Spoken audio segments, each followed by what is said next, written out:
Eu me lembro, Carol, que a gente visitou, teve a oportunidade, o privilégio de conhecer ali desde a primeira unidade, a sede da Sem Culpa, em uma visita técnica do curso de gastronomia, né, professora Amanda, que são momentos muito que o curso proporciona muitas vezes aos seus alunos, as visitas técnicas, e me encantou muito na conversa que tivemos lá, a narrativa da Carol sobre como ela desenvolveu as primeiras receitas. E nesse sentido, eu queria chamar aqui uma ideia que surgiu hoje, a primeira vez que a gente vai fazer isso. Queria chamar da nossa produção, a ideia da professora Amanda. A gente queria chamar pessoalmente a Sofia para vir aqui, que ela é uma aluna nossa do curso de gastronomia, para fazer uma pergunta que tem a ver com receita, né? E aí a gente vai dar o microfone para a Sofia. Pode usar aqui, qual que tu prefere? Oi, Carol, tudo bem? Então, eu tenho uma pergunta para ti. Como que tu faz para substituir os ingredientes e mesmo assim manter o sabor e a textura do doce? Porque a pessoa que quer comer um doce sem culpa, ela quer comer um doce com o mesmo sabor e a mesma textura de um doce comum. Então eu quero saber de ti como que tu faz isso. Então, Sofia, sempre gosto de pensar na hora de fazer a preparação no objetivo daquele ingrediente dentro da receita, né?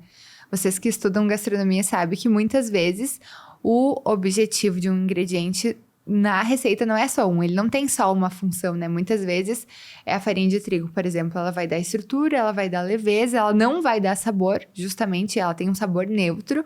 Então a gente precisa analisar o ingrediente. Por exemplo, eu vou fazer uma massa, tipo massa podre. Então eu preciso analisar o que é a função de cada ingrediente, para que serve a farinha ali dentro, ou vou adoçar. Que nem eu dei o exemplo do morango do amor, né? A gente quer fazer uma calda... Morango do amor a gente tem aqui na mesa, pessoal. Esse é um bombom de morango, que é tipo o morango do amor. Que o morango do amor é aquele vermelho, sabe? Com a calda que faz crepe na boca, Então, para fazer o morango do amor, a gente precisa fazer uma calda de caramelo. A calda de caramelo, o objetivo, né, dela é ser crocante, né? Então, preciso de um adoçante que caramelize, seja crocante e também adoce. Aí, a gente vai pesquisar o adoçante natural que tem mais, que vai cumprir essa função melhor. No caso, a gente usava o isomalte. Então, ele carameliza que nem o açúcar. Ele não tem uma estabilidade tão grande, né? Que nem o açúcar, ele não serve para conservar. Mas ele vai ter essas propriedades que a gente procura. Então, eu sempre faço essa ligação dos pontinhos, né? Muito obrigada, Carol. De nada. A gente que agradece, Sofia. E pensando em toda essa parte de desenvolvimento de produtos, né, Carol? O que a gente percebe? Se a gente te segue no Instagram, de vez em quando você tá lá na produção, de vez em quando você tá em viagem para tua outra loja, então você acompanha todo esse processo. Quando a gente pensa em processo de produção, é simples fazer essa substituição? Simplesmente você pega a formulação, faz e tá pronto? Ou como funciona isso? Pra mim, hoje é simples, né? As pessoas... Eu dou curso também. Então, domingo eu tava dando um curso. E a minha aluna falou, achei que era muito mais difícil. E pra mim é muito fácil, sabe? Porque é uma questão muito lógica. Então, sempre que eu vou montar a receita, eu pego um doce com açúcar, com lactose e com glúten, estudo a técnica, estudo os ingredientes que usa, faço as substituições pelos insumos adequados ali da confeitaria funcional e saudável. Depois, eu faço os testes, né? Verifico se precisa alterar alguma coisa. Geralmente, eu dou para outras pessoas provar, me dizer a questão da textura, do sabor. E aí, depois, a gente faz toda a rotulagem nutricional, analisa a tabela nutricional daquele insumo. E aí, faz os últimos ajustes para, de fato, deixar aquele produto com uma quantidade adequada de calorias, de macronutrientes, com baixa quantidade de carboidrato. A gente sente tu falando, né, Carol, apesar de tu não ter finalizado a engenharia civil, mas tem um pensamento, assim, de construção de um projeto, né, de receita, que é muito interessante.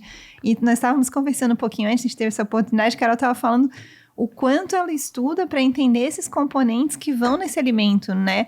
Porque imagina assim que seja um equilíbrio difícil de encontrar entre o paladar, mas também a técnica, né? Sim. Como é que tu equaciona? É muito de teste, assim, de validar, né? Então, a gente faz esse processo de fazer a fórmula do produto. Eu geralmente dou para todo mundo provar. Essa semana eu tava testando um pudim de milho, que eu vi lá no Instagram da Paola Carrossela. Sim. Eu amo ela. Mas era um vídeo do YouTube, assim. Daí, às vezes, eu chego em casa e, vou descansar, né? Aí eu vi pudim de milho, eu falei, meu Deus, eu vou fazer. E aí, Claro que sem culpa, né? Aí eu vi toda a técnica, tudo. Fui lá no outro dia, falei, gurias, vamos fazer um pudim de milho, vocês vão me ajudar. E aí, na minha cabeça, já é muito intuitivo, sabe? Qual ingrediente que eu vou usar para cada coisa. Então, a gente vai sempre se baseando na confeitaria tradicional para que a gente consiga fazer a transformação. Porque a gente quer tudo que a confeitaria tradicional entrega. A gente quer o sabor, a gente quer a textura, a gente quer a experiência, a gente quer a beleza. Mas a gente não quer a parte ruim, né? Que são os malefícios do açúcar e das gorduras para a saúde. Então, a gente precisa trocar esses ingredientes para que a gente, em vez de ter malefícios, a gente tenha benefícios. E ficou muito bom o pudim de milho. Eu tô curiosa. E assim... Eu compartilhei a receita lá no Instagram. Se quiser. Podemos... E vamos Podem atrás. fazer em casa.